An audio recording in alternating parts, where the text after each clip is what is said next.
Imagine a world where the US military essentially created an invisible force field. Well, that kind of happened.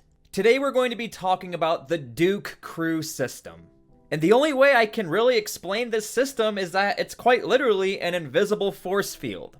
But before we talk about its application in combat and what it's all about, make sure to please like this video, leave a comment. It really helps push out this content to other people so they can now learn about the Duke Crew system. Now, let's remember in context, within the last 20 years, there was a massive cat and mouse game between the US military and IED bomb makers. So the US military adapts very fast. Whenever there's a new IED, the US military learns real quick what they have to do and not do to try counter IEDing that IED. For example, one of the deadliest IEDs in US military history was the shape charge IED that was activated by infrared. And that meant instead of relying on old technology like a landmine where you have to drive over the landmine to detonate it, they can place these triggers anywhere they wanted. They just know that when a heat signature passes this IED, the IED will detonate and hit the military vehicle.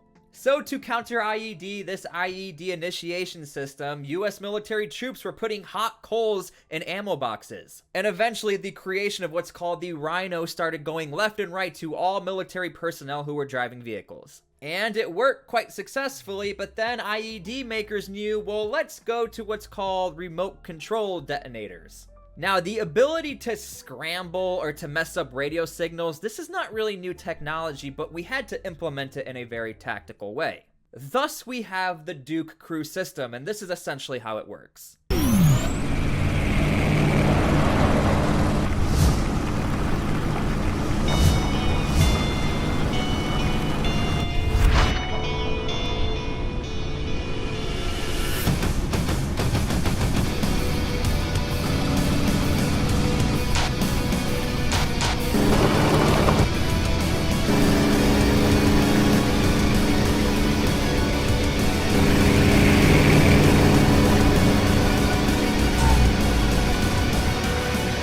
Oh, and by the way, I am sponsored by Mira Safety. They have a ton of gas masks and they have a ton of safety equipment. Go click on the link in my bio. Go check out their gas mask, all their safety equipment. It's super affordable, super high quality, and you never know what's going to happen nowadays. You're better safe than sorry. Click on the link in my bio, you'll get a discount. Thank you, Mira Safety. Now, where it gets even more complicated is that the enemy started to realize, hey, the US military reacts based how an IED is initiated. So for example, when there is a known IED in the area, the enemy started to notice, well, the US military is going to try surrounding that IED and secure the perimeter.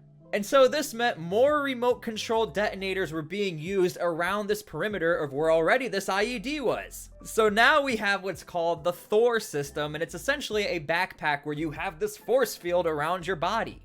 That's why it's so interesting to see in this time of history, this cat and mouse game, and everything is really reactive to how procedures are done, whether from the enemy or from the US military side of things. Now, here's a little funny behind the scenes. If you have this Duke Crew system and you're driving in your own base, it'll start shutting off all the Wi-Fi services and messing up your cell phones. So you need to make sure if you are driving off of the base, have your system off, and then you turn it on once you leave the wire.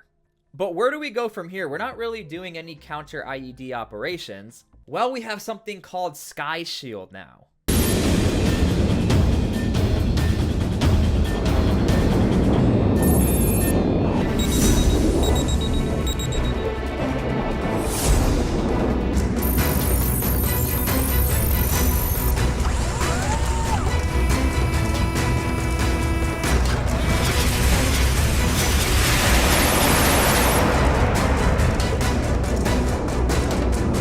Sky Shield takes this to a new level to where now we can jam everything in real time and make sure an entire perimeter is secured. But we have to talk about the biggest downfalls to this. Just because you have this invisible shield around you, it doesn't mean that other initiation systems don't work. The most common one being used, a pressure plate system.